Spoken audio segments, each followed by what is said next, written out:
Alors, on va faire les shiur aujourd'hui pour la refoua shlema de la mère de M. Apton, notre ami, Rachel Bat Rivka. M. Apton, c'est un des fidèles de shiur, donc s'il n'est pas là, c'est justement parce que sa mère, elle est fatiguée. Alors, il nous demande de faire le limoud, le refouata. C'est la refouata nefesh, le refouata gouf, betor sharfol Israël. J'ai vu au sujet de l'Aftara d'aujourd'hui, une Yaran Nechuna Lechora, l'Aftara commence comme Hashem Elokim B'Katsi et Bet Israël Min Ha'amim וכולי. Il y a combien de psukim dans cette Aftara? 23. On sait que dans la Gemara marqué qu'il est Khatchila dans une Aftara, il faut 21 psukim. On a besoin de 21 psukim. L'Aftara, c'est le parallèle de Kriyat Torah. Kriyat Torah, on fait monter 7 personnes. Le minimum de tranches de lecture par personne est de 3 psukim. Donc, quand l'Aftara, c'est le parallèle de Kriyat Torah, elle a remplacé un moment le Kriyat Torah, il faut que dans l'Aftara, il y aura aussi 21 psukim. Très bien. Donc, l'Ichora, si on a 21 psukim, on peut se satisfaire avec ça. L'Aftara de la semaine, elle contient 23 psukim. Alors maintenant, quand on regarde dans l'Aftara et dans le Navi lui-même, il y a à se poser une question. Parce que dans le Navi, il y a ici le début de Perek Haftet dans le Pasuk Bashana Asirit, d'ailleurs le Pasuk Gimel. C'est-à-dire, si j'aurais commencé l'Aftara dans Bashana Asirit, j'avais toujours le minimum nécessaire de 21 psukim. Et on a collé ici des psukim avant, qui viennent des perek précédents. Et quand je parle des perek, je trouve nécessaire de préciser que je ne donne pas beaucoup d'importance aux prakim, parce que les prakim de Nevi'im, les chapitres, étaient faits par des goyim, et ils ne sont pas toujours valables, ils ne sont pas toujours bien faits. Mais quand même, ici, il y a des choses qui me font dire que la question est quand même une question. Aleph, parce que Bémet, ici, le Perek, il est bien placé, car il s'agit d'une névoie Hadasha. Et le contraire, si on va lire les deux psukim, on verra qu'a priori, ça n'a aucun rapport avec le Perek d'après. Et deuxièmement, c'est encore plus clair que ça cette fois-ci, parce que vous savez que les Nevi'im, on les écrit dans les clafs, d'après une Masoret. Et de même que dans la Torah, il y a parashiot, dans le Nevi'im, il y a aussi des parashiot. Alors là, ici, juste avant Bashana Asirit, il y a fin de Parsha. Quand je parle de Parsha, c'est l'espace vide. Et quand on écrit Yecheskel, de claf à la Sefer, avant Bashana Asirit, il y aura un Efsek. Il y aura un arrêt, Parsha Ptucha, jusqu'à la fin de la ligne. Donc si il y a un arrêt jusqu'à la fin de la ligne, Mashma ki Bashana Asirit, c'est Nosé Hadash. Et si c'est Nosé Hadash, c'est le Dagdek, pourquoi est-ce qu'on a besoin de ces deux premiers psukim? Alors on va commencer à lire les deux premiers psukim et on verra que c'est de. Quoi Amar Hashem Elokim? Ainsi, dit, promet Hashem, Bekabtsi et Israël minamim asher nafot subam, quand je vais réunir le peuple d'Israël minamim asher nafot subam parmi les nations dans lesquelles ils sont dispersés, Venikdashti bam l'ennei agoyim, alors ce sera un Kiddush Hashem, et les comportements des Bnei Israël va faire Kiddush Hashem, V'yashvu al admatam asher natati l'Avdi le Yaakov. Je les réinstallerai sur la terre que j'ai déjà donnée à Yaakov, Nachalat Yaakov Avicha, V'yashvu alei lavetach, uvanu vatim, v'natu kramim, V'yashvu lavetach. Donc ils vont être tranquilles, ils vont être bien. Ba'asoti shfatim, בכל השבטים אותם מסביב אותם, וידעו כי אני השם אלוקיהם. Je vais punir tous ceux qui l'ont embêté et qui sont les voisinages, et là ils sauront qui אני השם. Donc, בהחלט, cette ces deux psukim, ils sont la fin de tous les Pérec. Dans le Pérec Kafret, on va lire les niveaux des Cheskel au sujet des Tzor qui étaient à côté de la terre d'Israël. Ensuite, il y a Tzidon. Et Yecheskel, il fait des prophéties sur ces deux endroits-là, Tzor et Tzidon, qui étaient des voisinages d'Israël et qui ont embêté le peuple d'Israël. Et il leur dit, va arriver le moment dans lequel vous allez tomber. En réalité, ça remonte encore au Prakim d'avant, Perek Ravzaïn, qui parle de ça. Ercheleye, on comprend très bien donc la fin de Perek, et c'est vraiment la fin de Perek. וישבו עליה לבטח, בעשותי שפטים בכל השבטים אותם מסביבותם. Je vais punir tous ceux qui les embêtent et qui se trouvent où מסביבותם. Donc on a l'entour. Qui sait, ce sont les Tzor et Tzidon sur lesquels on a parlé avant. C'est la Syrie, le Liban d'aujourd'hui à peu près. Tandis qu'ici, dans le pasuk d'après, il y a marqué, בשנה העשירית, בעשירי ב-12 לחודש, היה דבר השם אליי לאמור. Donc c'était la 10e année, et c'était Baasiri, mois de Tevet, ב-12 לחודש, c'était Yudbet Tevet. Donc il a parlé avec Yecheskel, Yudbet Tevet.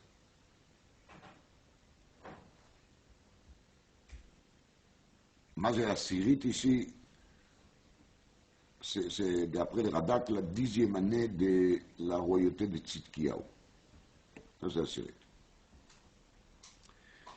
היה דבר השם אליי לאמור. הקדוש ברוך הוא מפרעה, פרופסי. בן אדם, שים פניך על פרעה מלך מצרים. Maintenant c'est le moment de se tourner vers פרעה מלך מצרים. וינבא עליו ועל מצרים כולה. Tu vas prophétiser à son sujet, tu vas prophétiser au sujet des pays de Mitzrayim en entier.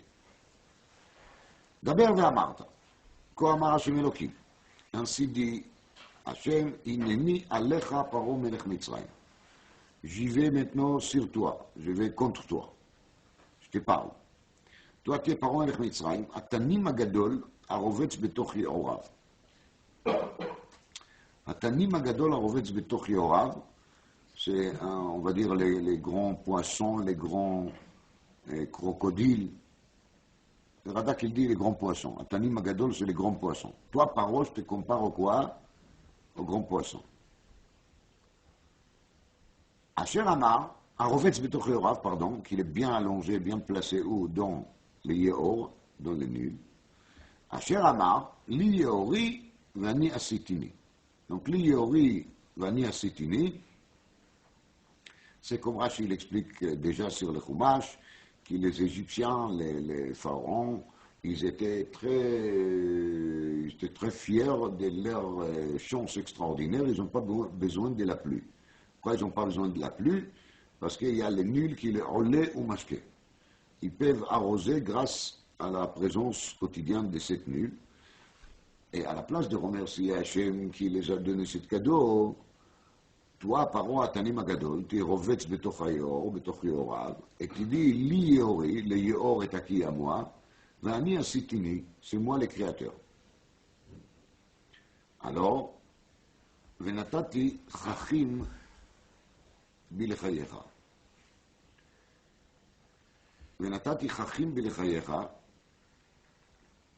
Pirusho, qui parce que tu parles comme ça, je vais faire sorte que tu seras attrapé. Comme les pêcheurs, ils arrivent toujours à pêcher des poissons, quand ils arrivent. Mais quand ils arrivent à pêcher les poissons, ils ont les cannes à pêche, et au bout des cannes à pêche, il y a quoi?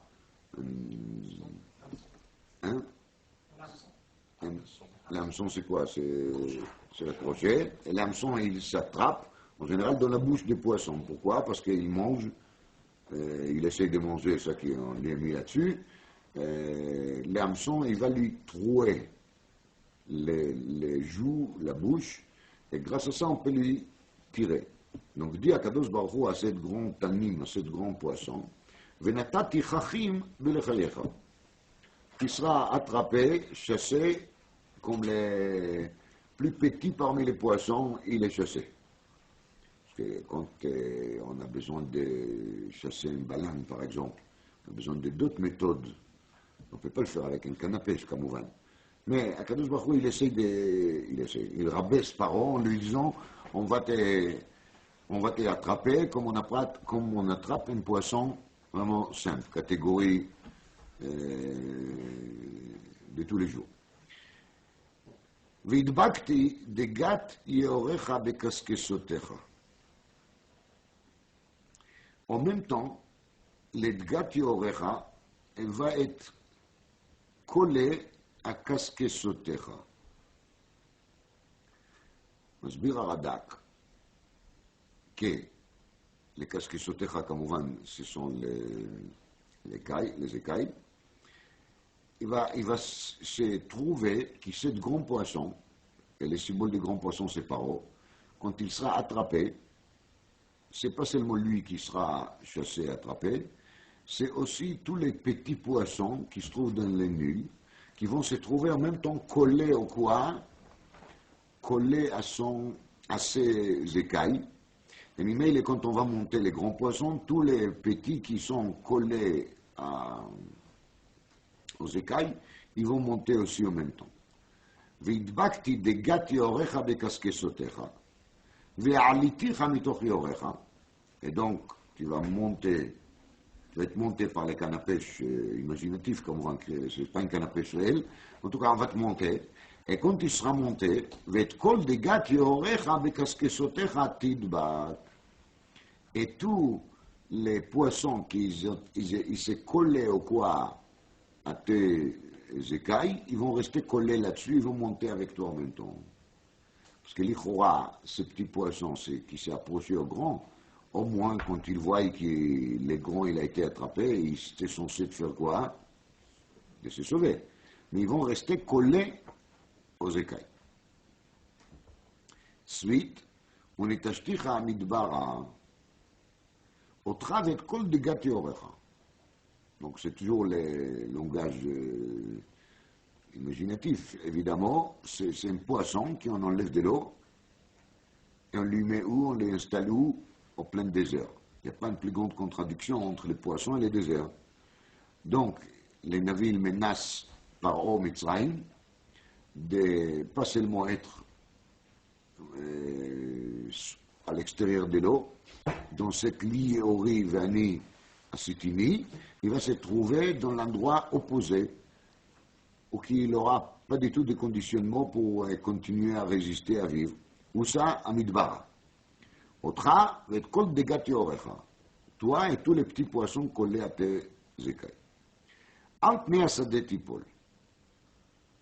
Lo teasef velo tikavetz, personne ne viendra à t'aider. לחיית הארץ ולעוף השמיים נתתיך לאוכלה.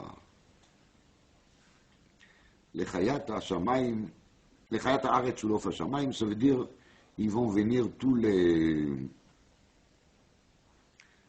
bêtes sauvages, les volailles qui mangent aussi de la viande, ils vont vous manger. Bon, ça c'est évidemment imaginatif. וידעו כל יושבי מצרים כי אני השם. Et maintenant, tous les habitants de Mitzrayim seront mis au courant qu'il y a Niaché.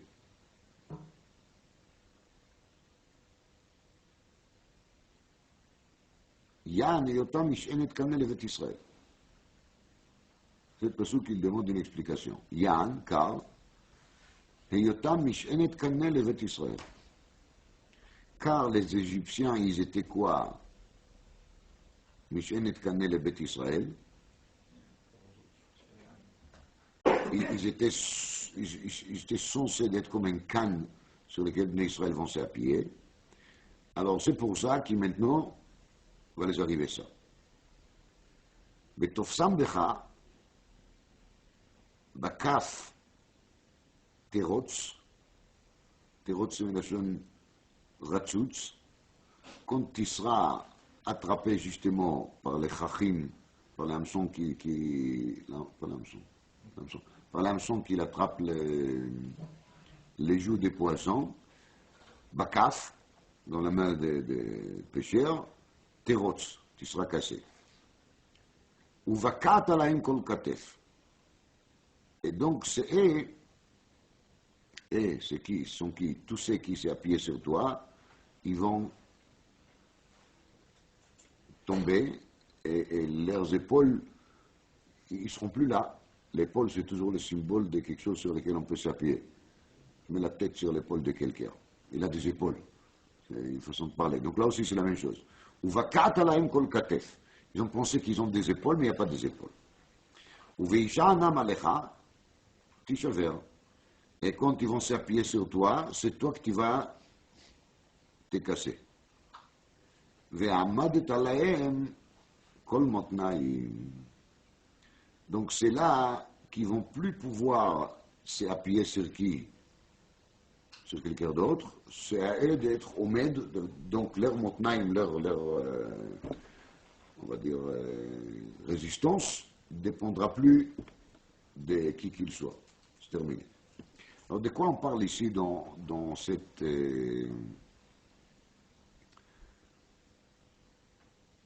Israël il compte sur Mitzrayim. Alors là, il s'agit des névotes qui se trouvent dans Sefer Yirmiyahu.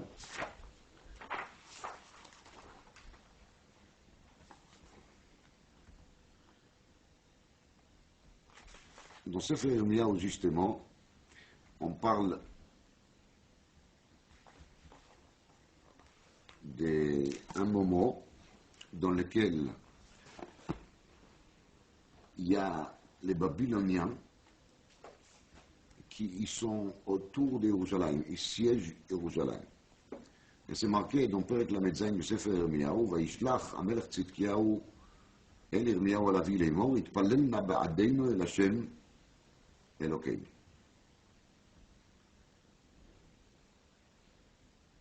וחיל פרעה יצא ממצרים. À ce moment-là, l'armée de Paro, il a sorti de l'Égypte. Pour faire quoi? Pour aider.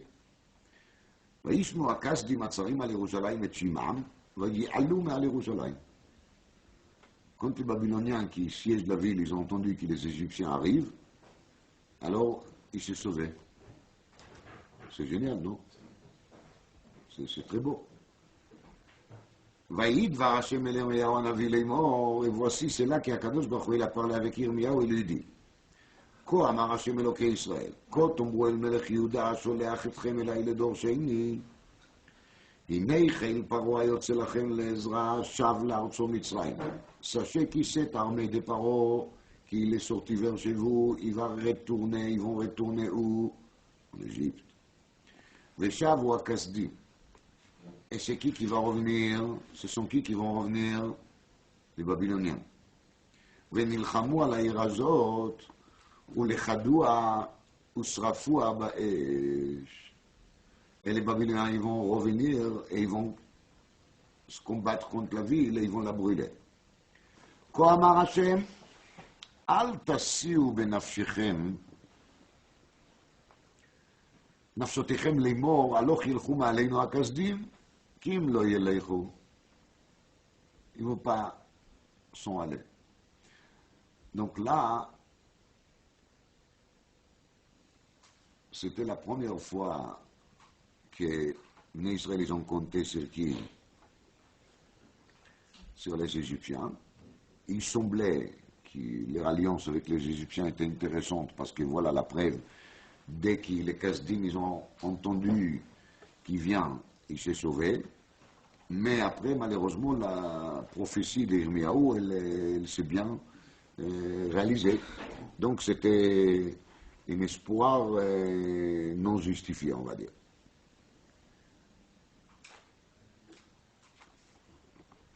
Plus tard, une deuxième fois, qu'on trouve aussi toujours dans les prophètes Yirmiyahu,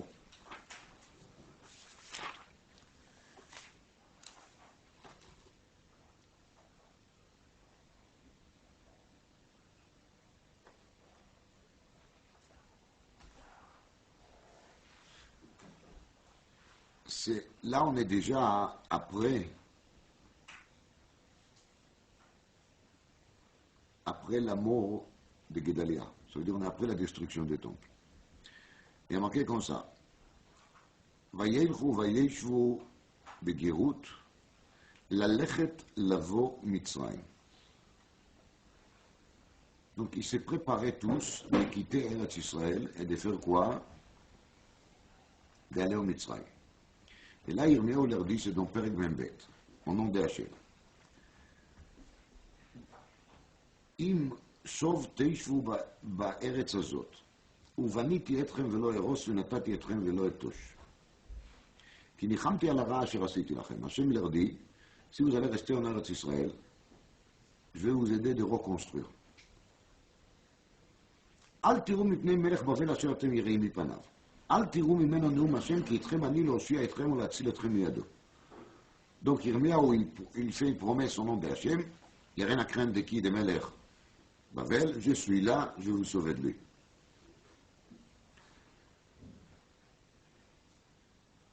ואתן לכם רחמים וריחם אתכם. ואם אומרים אתם לא נשב בארץ הזאת לבלתי שמוע בקול השם אלוקיכם, et si vous avez peur, vous ne pas rester ici. לאמור, לא. כי ארץ מצרים נבוא, אשר לא נראה מלחמה, וכל שופר לא נשמע, וללחם לא נרעב, ושם נשב. On n'a pas envie de rester en Israël. Il y a des tirs, il y a des guerres, des alertes. Ça tape sur le système. On a déjà eu assez de tout ça. Alors on va se sauver. On va aller habiter dans un autre pays, tranquille, centre civilisé, le centre de la culture mondiale de l'époque, Mitzrayim. Là-bas, il n'y a pas de problème économique, la crise n'arrive jamais à Mitzrayim. On va s'installer là-bas, on a besoin de la tranquillité. Voilà, on a déjà assez souffert. ועתה, לירמיהו, לכן שימו דבר השם שארית יהודה. כה אמר השם צבקות אלוקי ישראל, אם אתם שום תשימון פניכם לבוא מצרים ובאתם לגור שם, si vous ne m'écouterez pas, et vous allez suivre votre projet, et vous allez vous installer au מצרים, והייתה החרב אשר אתם יראים ממנה, שם תשיג אתכם בארץ מצרים. והרעב אשר אתם דואגים ממנו, שם ידבק אחריכם מצרים, ושם תמותו. Vous avez peur de quoi? De deux choses, de la guerre et de la famine. Les deux, ils vont vous suivre et ils vont vous attraper où? מצרים. וכל האנשים אשר שמו את פניהם לבוא מצרים לגור, שם ימותו בחרב, ברעב ובדבר. ולא יהיה להם שריד ופליט מפני הרעה אשר אני מביא עליהם. Et je crois que ce n'est même pas la peine de vous dire que ces choses-là, malheureusement, ils s'est réalisé.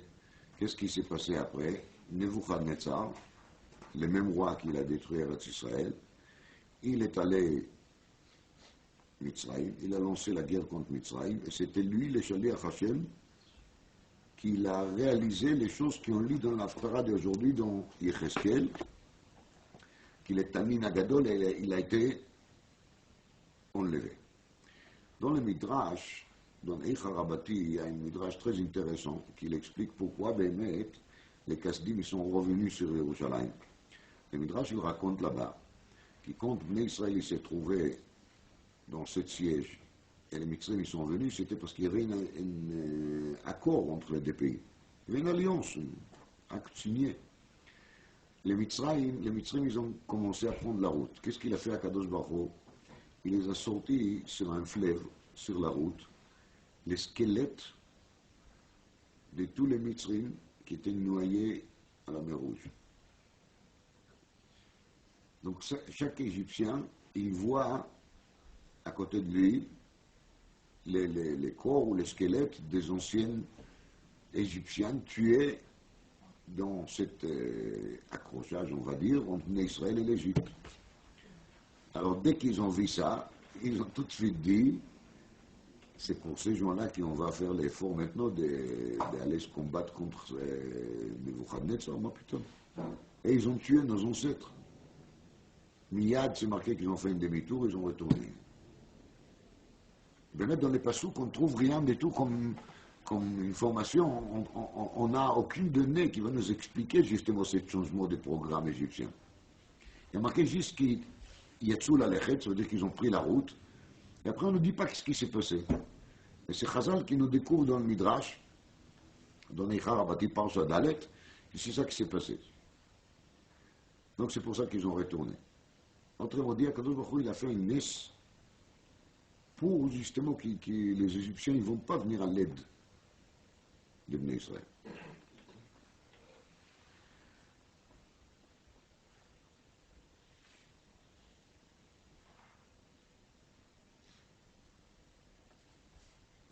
Donc, les navires, on trouve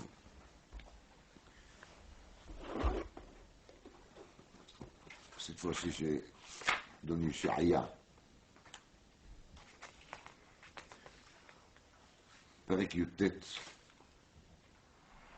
de Ishaya, il parle de Mitzrayim. Massa Mitzrayim, la prophétie de Mitzrayim. On a marqué ככה. הנה השם רוכב על עב קל ובמצרים. ונעו אלילי מצרים מפניו, ולבב מצרים ימס בקרבו. Donc le cœur des Égyptiens, il va fondre.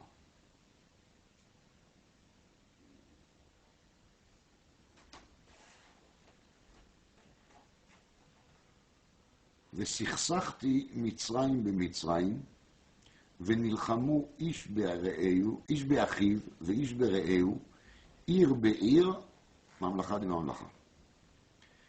Et tous les pays de Mitzrayim va se trouver dans un état de sikhsoukh, ça veut dire dans un état de guerre civile.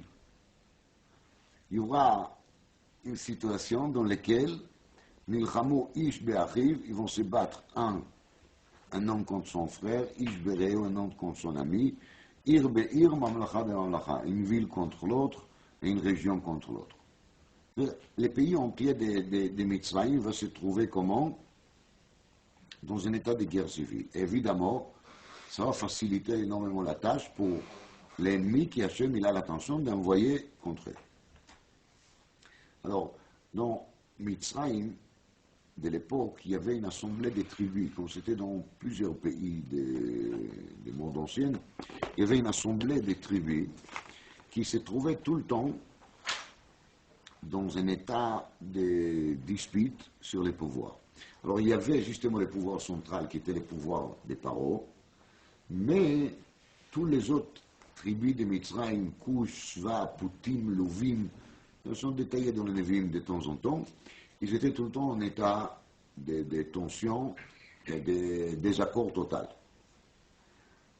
Alors le pouvoir central, en vérité, il n'était pas tellement en pouvoir, sauf dans des grandes villes où il y avait les centres mamash ou qui étaient proches aux parents.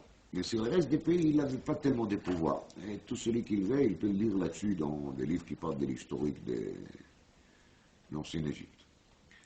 Et c'est ça, c'est ce phénomène qui parle les navis là-bas dans Nigeria, quand il parle des gens.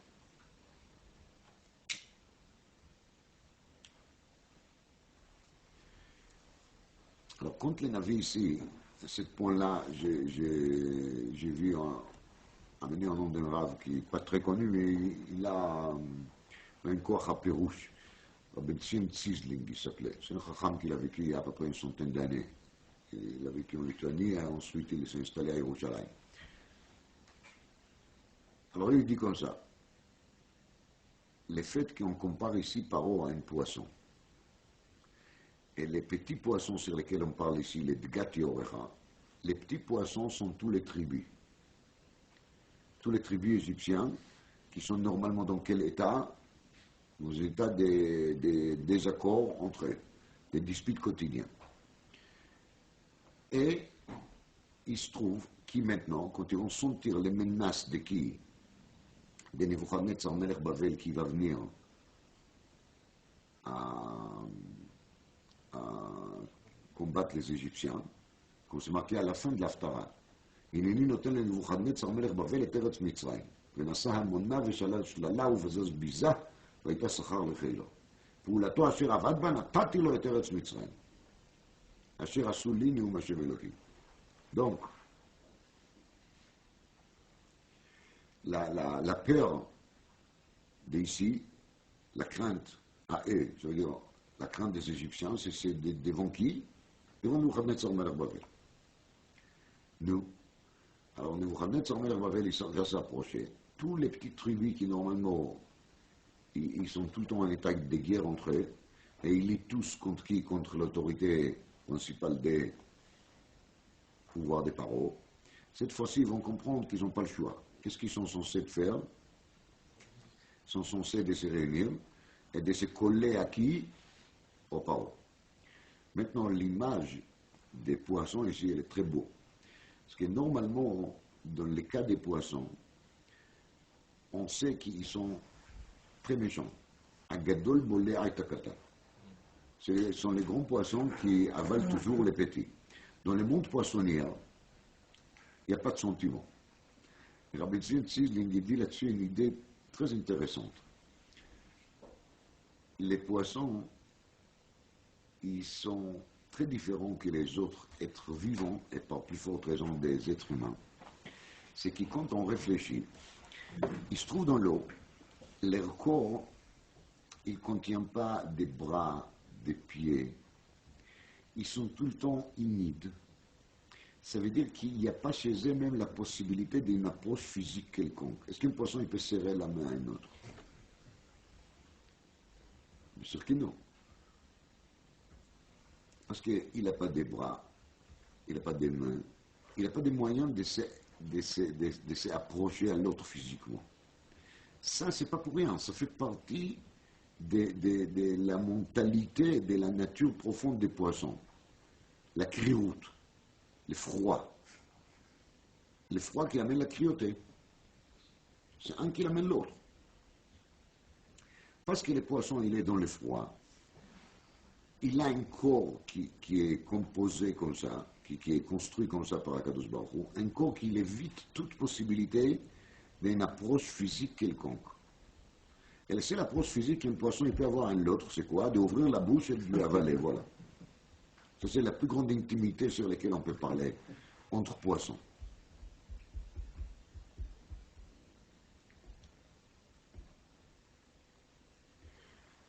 Donc, quand on parle des petits poissons par rapport aux grands poissons, en vérité, normalement, les seuls gestes qui peuvent faire les petits poissons par rapport aux grands, c'est quoi? C'est de se sauver. Normalement, c'est comme ça que ça fonctionne. Et là, il se passe quelque chose qui est juste le contraire. C'est un phénomène miraculeux. C'est quoi? C'est qu'il est gâti orecha, il va s'accrocher au casquesotecha. Même que c'est assez difficile de s'accrocher au casquesot. Les cascassotes, les écailles, ils ne sont pas faits pour s'accrocher, le contraire. Ça glisse, ça fait repousser. Mais là, ils vont s'accrocher par toute force parce qu'ils ont peur d'un ennemi qui est l'ennemi commun. D'ailleurs, il y a ici un jet de mots très intéressant. Parce qu'il y a quelque chose qui s'appelle, en Lachon HaKodesh, Shirion Kaskasim. C'est l'armure. Dans les armures, il y a comme des écailles. Donc, quand on parle ici des petits poissons qui s'approchent au casquesotecha de qui? Des grands poissons, c'est justement dans le même sens. Dans le sens de quoi? C'est d'être défendu grâce au quoi? Grâce aux écailles. Alors, ces poissons, ils vont ces petits poissons, ces petites tribus, ils vont tous accrochés aux grands poissons sur l'eau et des khatera, ça veut dire on se trouve dans les surnaturels. Et tout ça, c'est fait pour quoi faire, vous savez? C'est pour faciliter le travail à Nebuchadnezzar. À la place qu'il aura une guerre à part à faire avec chaque tribu, une guerre à part à faire avec Paro, ils vont tous se réunir autour de Paro. Et quand Nebuchadnezzar va venir, il a qu'à pêcher les grands poissons, et tous les grands poissons seront pêchés avec. Et c'est ça qui a marqué dans le Pasuk à la fin de l'Haftara. Hineni noten le Nebuchadnezzar et Melech Bavel. Ça veut dire il les haït. Comment? Dans quelle manière? Dans la manière matana. C'est un cadeau. Et de nouveau, c'est répété, Natati lo et Eretz Mitzrayim. Il y a eu sur un plateau. Il lui a offert la terre d'Égypte. Il lui a offert tous les peuples et toutes les tribus qui ont vécu en même temps avec une facilité incroyable. La facilité qui est l'opposé de leur nature et de leurs habitudes.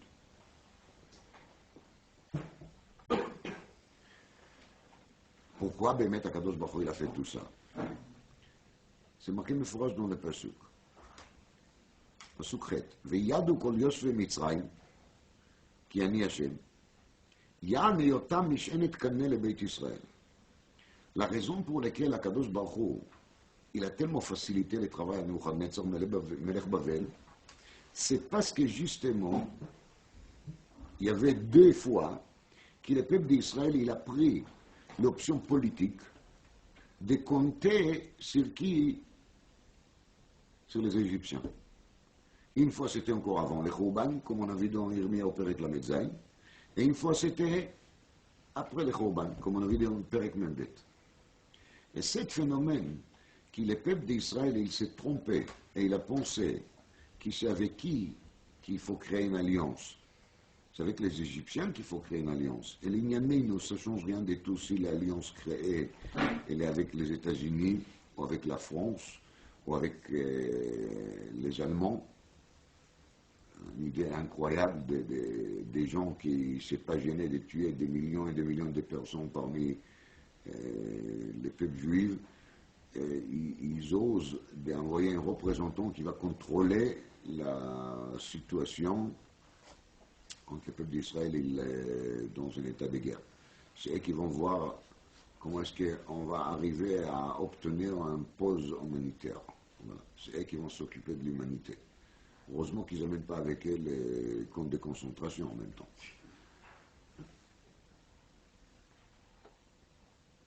En tous les cas,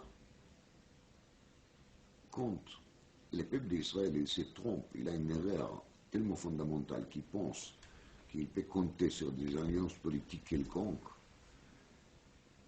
alors Akadosh Baruch Hu, il trouve nécessaire de leur montrer comment est-ce que les grands alliés, ils vont tomber à une façon qu'il est le contraire de toute logique entre les mains de qui? De celui que le peuple d'Israël, il doit vraiment avoir peur de lui. C'est entre les mains d'Hachem. Parce que les victoires de Nebuchadnezzar contre Mitzrayim, il est tellement illogique qu'il ça peut s'expliquer comme il dit les Navi à la fin du Pasuk, Venatati. C'est un cadeau que je leur donne. Et c'est ça qui va enlever une fois pour tout de la tête de Bnei Israël quoi? Les idées qui vont se débrouiller. Ils vont faire l'alliance avec celui-là, ils vont faire l'alliance avec celui-là, ils vont s'entendre avec l'autre, ils vont discuter avec le troisième, et on va arriver à sortir avec une conclusion, et ça va s'arranger. Les choses vont s'arranger. Bien, le Navi il dit, rien ne va s'arranger tant que le peuple d'Israël ne va pas s'arranger avec Hachem. Toutes sortes de solutions, militaires ou pacifiques, alliance ou pas alliance, avec l'accord de toutes les nations ou sans l'accord de toutes les nations, ne va pas tenir à long terme. Les contraires. Plus qu'on va compter sur qui? Sur les nations, plus on va réveiller la colère d'Hachem. Ils vont dire, mais vous n'avez pas encore compris. La première fois, vous avez compté sur les Égyptiens qui vont vous sauver de Nebuchadnezzar quand il a siégé la ville. Vous avez vu qu'ils sont sortis vers chez vous. Nebuchadnezzar, il s'est sauvé. Mais les navires, Irmiyahu, il a dit aux gens, ne soyez pas contents, il va revenir. Et il est revenu malheureusement. Et il a brûlé justement la ville malheureusement, comme il a dit le prophète. Maintenant, après les Khouban des nouveaux Bnei Israël, qu'est-ce qu'ils avaient dans la tête? Bon, alors maintenant, si ça ne va pas, qu'est-ce qu'on va faire? On va quitter Eretz Israël, on va s'installer de nouveau en Égypte. Et là-bas, on sera tranquille. L'homme ilchama, l'homme ra'av, là-bas, où qui vous pensez que vous aurez la solution, c'est là-bas que vous aurez la plus grande malheur. En chokhma, en neitza, en tvuna neged Hashem. Voulez-vous arranger la situation? Il n'y a pas de problème. Il faut renouveler l'ancienne alliance avec qui? Avec Hashem. Et c'est la seule. C'est-à-dire, Bekitsour, qu'il est Navi, il essaye de nous montrer dans cette période comment est-ce qu'Akadosh Baruch Hu, il fait tout pour nous montrer que de compter sur qui qu'il soit, sauf compter sur Akadosh Baruch Hu, c'est ridicule. Mais c'est ça qui a marqué dans le Pasuk. Même les Égyptiens, ils vont comprendre en fin de compte qu'Yani Hashem, c'est moi seul qui je suis Hashem. Yan et Yotam Mish'enet Kane Leveit Israël. Parce que les Égyptiens, ils ont servi à un moment comme quoi, comme Mish'enet Kane Leveit Israël, ils s'est appuyé là-dessus. Alors maintenant, il y a une nécessité de faire quoi, hein? Démontrer que tout cette Mish'enet Kane, elle vaut des fois rien. Et comment est-ce qu'on les montre? Justement, on montre comment est-ce que tous les Égyptiens ils tombent entre le Med et Nebuchadnezzar d'une façon miraculeuse. Système cadeau, avec papier cadeau.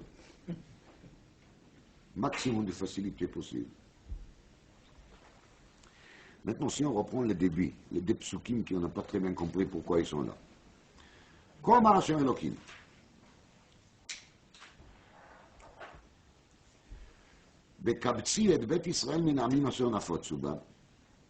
Une fois que le peuple d'Israël va se trouver, peut-être avant l'arrivée de Mashiach, sur la terre d'Israël. ונקדשתי בם לעיני הגויים וישבו על אדמתם אשר נתתי לעבדי ליעקב. וישבו עליה לבטח, ובנו בתים, ונטו כרמים, וישבו לבטח. Arrivé à développer l'agriculture, la terre, ils vont construire, ils vont développer le système économique, הכל. בעשותי שפטים בכל השפטים אותם מסביבותם. אין קונדישיון. וידעו כי אני השם אלוקי... Très lié avec la suite, parce que dans Pasuk Chet de l'Aftara, qu'est-ce qui est marqué? וידעו כל יושבי מצרים כי אני השם. La fin de l'Aftara, c'est quoi? ביום ההוא אצמיח קרן לבית ישראל ולך אתן פתחון פה בתוכם וידעו כי אני השם. Alors regardez. Il y a ici un terme qui est Bet Israël. Le terme Bet Israël veut dire la partie les plus basse d'Israël. Comme ça dit l'Ismach Moshe. Et chez Yaakov et chez Israël. Yaakov, c'est toujours les petits, les petites qualités. Israël, c'est la grande qualité, qui s'arrête à Elohim v'Imanashim v'Tuchal. Mais même dans Israël, il y a des madrigotes. Il y a une madriga d'Israël et il y a une madriga qui s'appelle Bet Israël. Mais c'est Bet Israël. Alors il y a les gouffres, les corps, il y a la neshama, il y a les beged qui est sur les gouffres et il y a les baïts. La chose qui est plus loin des gouffres, c'est quoi? C'est les baïts. Il est quand même autour des gouffres, mais ce n'est pas les gouffres. Alors, quand on parle ici de Bet Israël, c'est la brina des Bnei Israël qui sont quoi? Qui sont seulement système Baït. On trouve le terme Bet Israël par Sotaman aussi. Regardez là-bas. En Kolpanim, si on comprend que le Bet Israël c'est le niveau bas, alors, quoi Marashim Elohim bekaptsi et Bet Israël minamina sur nafot subam. C'est le début de la Géoula. Quand les Israéliens vont se réunir en Eretz Israël, ils ne seront pas tout de suite au niveau très élevé. Habaïm, on a lu dans l'Aftara de la semaine dernière, Yashresh, Yaakov. Les débuts, les Shorashim, les racines, ils seront Begederma, Begeder Yaakov. Dans la suite, une fois qu'ils vont se calmer, qu'ils vont se bien installer, Yatzitzu Farach, Ma Yatzitzu Farach, Israël. C'est-à-dire la deuxième étape de la délivrance, c'est que le peuple d'Israël va devenir Béhémet quoi? Israël.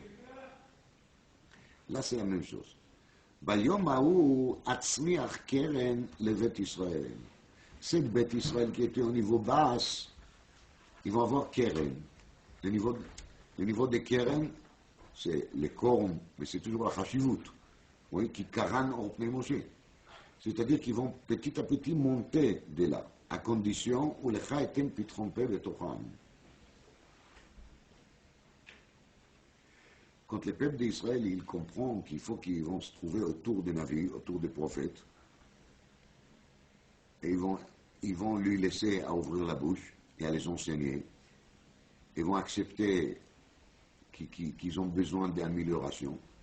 Ils ne vont pas dire non, non, on est bien comme on est, c'est bon. Alors à partir du moment où les Chaïten Pitron Peretocham, Veyadou qui est Hachem. Et Veyadou qui est Hachem, c'est la madriga la plus élevée, c'est la madriga des Da'at. Ils ne vont pas seulement entendre qui est Hachem, et la Veyadou qui est Hachem. Veyadata qui est Hachem, moi Elohim, va Shevota Elevarecha. Et ce top niveau, il va arriver seulement avec le temps. C'est-à-dire qu'il ne faut pas se désespérer si on voit que dans l'éclat d'Israël, il y a encore une partie des Tzibour qui ne vit pas comme il faut vivre et qui n'a pas compris encore ça qu'il faut comprendre. Les Navi vous fait une promesse que la Géoula va commencer avec le système de quoi?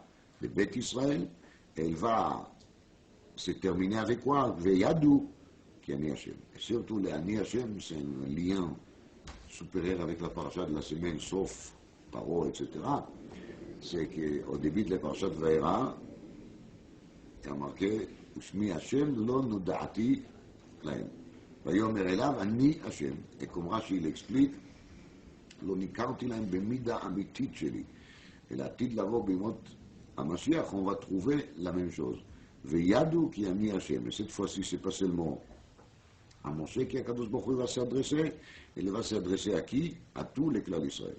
À condition qu'il batte être minami, c'est-à-dire qu'on va arriver à ne pas se coller aux écailles des nations. Nous aussi, on fait des fois cette erreur, on s'accroche très très fort à tout ce qui est les écailles des poissons divers. Poissons kshérim, poissons non kshérim. En tout cas, on se colle où qu'il ne faut pas se coller, justement. Donc, c'est la condition de Veyadou qui est mis Hashem, c'est Bekabtsi Bet Israël. Bet Israël, c'est la partie basse de Bet Israël. Minamim Asher Nafot Suba. Et il s'est dispersé malheureusement entre les nations, à la place de se rappeler de ça qui dit la Gemara dans Psachim Daf Peizaim, chez le Galou Israël Ben Aumot et la Kadesh Yitvas Foalem Geirim. Alors malheureusement, des fois, il se passe les systèmes contraires.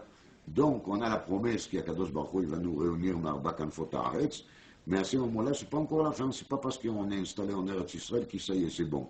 Même en Eretz Israël, on peut y avoir encore des manques de connaissances, de l'ignorance. On a besoin de donner les plus trompés au Chachmei Torah, Anshei Hashem, Asher Bechol Dor Vado, qui vont nous enseigner les choses bien comme il faut, et là, on peut espérer au Kiyum de Veyadou Ki Ani Hashem.